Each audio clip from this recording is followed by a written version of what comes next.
Hello everyone, welcome back to my channel anime lovers UK पे। Friend इस channel पे new है तो प्लीज़ लाइक करें, सब्सक्राइब करें, कमेंट करें। एंड फ्रेंड हम 3000 सब्सक्राइब के बहुत ही ज़्यादा करीब है, तो यार फटाफट सब्सक्राइब करो।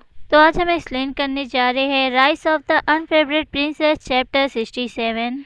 जैसा कि हमने पिछले चैप्टर में देखा था, मियो, यूचियाओ और चोंग के ऊपर असैसिन्स ने अटैक कर दिया था और चोंग वहां से मियो को भागते हुए कहता है, मियो मेरे साथ चलो। मियो बोली, चोंग आखिर ये सब क्या हो रहा है। चोंग तभी कहता है, मेरे ब्रदर के पीछे जरूर से कोई असैसिन होगा।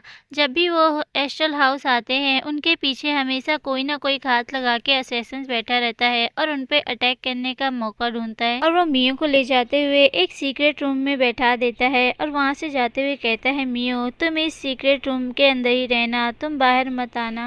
मियो बोली, क्या? मगर रुको चोंग, मुझे भी तुम्हारे साथ आने दो, शायद से मैं तुम्हारी कुछ मदद कर सकती हूँ। ये सुन के तो चोंग मियो के पास आ जाता है और उसे दिलासा देते हुए कहता है, तुम बेफिक्र रहो मियो, मैं बिल्कुल ठीक रहूंगा, बस तुम यहीं रुको। चोंग तो फिर वहाँ का डोर बंद करके चले आता है और हमारी मियो का तो मुंह ही बन जाता है और वो सैड होते हुए कहती है, क्या सच में मैं उसके लिए बोझ हूँ जो मुझे अपने साथ नहीं लेके गया। मियो फिर तो उस रूम में तलाशी करने लगती है, इधर इधर चेक करते हुए कहती है, आखिर ये बटन कैसा है।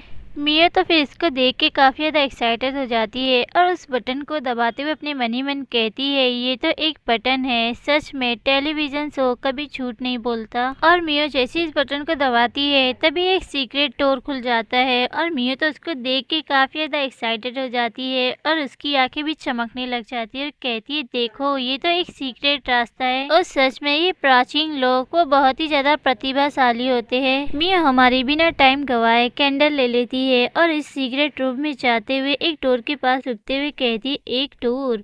आमतौर पर एक स्विच इस दरवाजे के आसपास ही होना चाहिए। मिया तो फिर अपनी ही तारीफ करते हुए कहती है, ओह मैं कितनी ज़्यादा स्मार्ट हूँ। और ये सुन के तो कैंडल को भी उससे चिढ़ होने लगती है, ये क्या अपने आप को स्मार्ट कह रही है। मिया भी फिर दरवाजे को स्विच को ढूंढ लेती है और उस दरवाजे को खोल के वो पहुंच जाती है एक लेक के पास, जहां वहां पर एक बोट भी होती है। मिया तो फिर उस मोमबत्ती को बुझा देती है और अपने मन ही मन कहती है, सिगरेट चैम्बर से भागने के बाद मेरे लिए यहाँ पर एक बोट तैयार है और मैं नदी के किनारे उस बोट को चला सकती हूँ और किसी को पता भी नहीं चलेगा। ओ मैं सच में कितनी ज्यादा स्मार्ट हूँ। फिर सीन शिफ्ट होता है यूचियाओ पे, जो वो भी लेक के पुल पे काफी तेजी से भाग के आ रहा होता है और उसके पीछे काफी सारे असैसिन्स पड़े होते हैं। तभी उन असैसिन्स का लीडर यूचियाओ को चिल्लाते हुए कहता है, तुम श्रापित एम्परर अब और नहीं टिक सकते, उसे मार डालो। और वो अपने साथियों को उसका पीछा करने के लिए और भी तेजी से भेजने लग जाता है। और वहीं हमारी मियो इस सारे सीन को देख के तो वो हैरान हो जाती है और अपने मन ही मन काफी ज्यादा चिंता करते हुए कहती है, ये कैसी किस्मत है, मैं यूचियाओ का शिकार होते हुए देख रही हूँ, वो भी उन असैसिन्स के हाथों से। वहीं हम यूचियाओ को भी देखते हैं जो पूरा दम लगा के उन असैसिन से बचने की कोशिश कर रहा होता है। तभी उन असैसिन का लीडर यूचियाओ के सामने आते हुए कहता है, तुम डीमन एम्परर और आज तुम्हारी जिंदगी का ये आखिरी दिन होगा।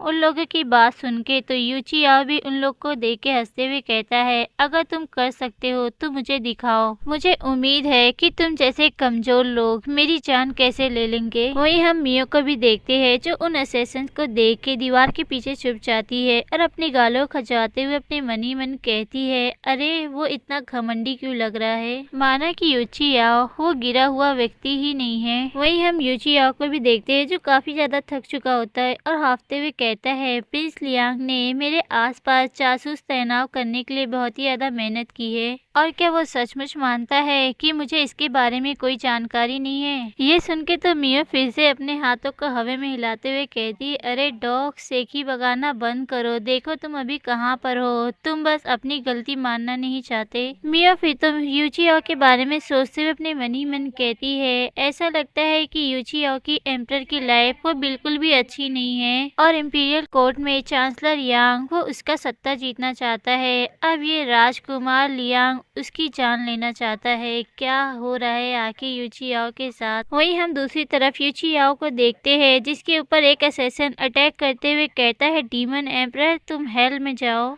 वो अटैक जैसे ही यूचियाओ को लगने वाला होता है वैसे ही वो भी काउंटर अटैक करते हुए उसकी शॉट को जाके दूर गिरा देता है और वो शॉट जाके मियो के पास गिर जाती है, जिसकी वजह से मियो भी चौंक जाती है और डरते हुए जमीन पे ही बैठ जाती है। और यूचियाओ तो उस असैसिन को उठा के सीधा लेक में ही फेंक देता है और ये देख के तो मियो हैरान हो जाती है और अपने मन ही मन कहती है रोते हुए, यूचियाओ तुम बस मुझे यहाँ पर अकेला नहीं छोड़ सकते, यहाँ तक कि तुम मरने वाले भी हो, क्या तुम समझ गए। मियो तो फिर उस लेक में पड़े हुए असैसिन्स को देखने लगती है और देखते हुए अपने मन ही मन चौंकते हुए कहती है, ऐसा लगता है कि वो सच में इस बार मर जाएगा।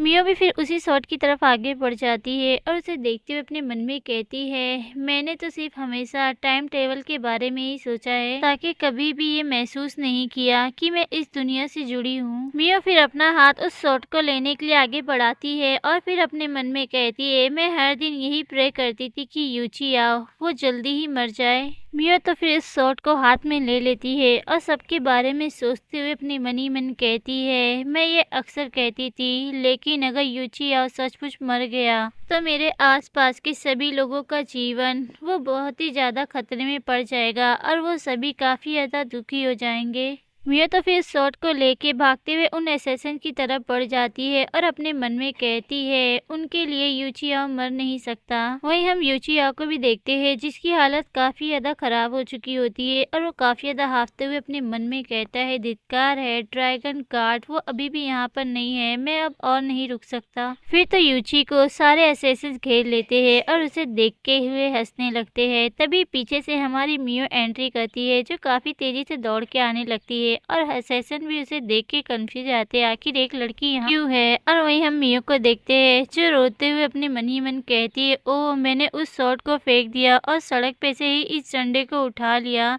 मुझे माफ करना, मुझे नहीं लगता है कि मैं लोगों को मार सकती हूँ। वहीं हम उस शॉट को भी देखते हैं जो मुंह बनाते हुए कहती, आखिर वो लड़की पागल है क्या, मुझ जैसी शॉट को फेंक के वो एक आम सा लकड़ा लेके चली गई। फिर सीन शिफ्ट होता है मियो पे जो सीधा जाती है एक असैसिन के ऊपर अटैक कर देती है और उसे मार के गिरा देती है। इसी मौके पे चौका मार के यूचियाओ भी असैसिन पे अटैक कर देता है। यूचियाओ तो फिर एक के बाद एक असैसिन को मार के ढेर कर देता है और वहीं मियो तो घबराहट के मारे रोने लगती है और वो चिल्लाते हुए यूचियाओ से कहती है, अपना मुंह बंद रखो, मैं अब तुम्हारी बातों को सुनना नहीं चाहती हूँ, तुम समझ गए। और यूचियाओ भी बेचारा जो थका हारा होता है और वो कहता है, हाँ ठीक है मैं समझ गया। तो फ्रेंड ये चैप्टर इसी सीन के साथ खत्म होता है। इसका नेक्स्ट चैप्टर काफी ज्यादा अमेजिंग होने वाला है, तो पहले ही कमेंट कर देना और हैप्पी पॉइंट देना मत भूलना। Take care and bye bye.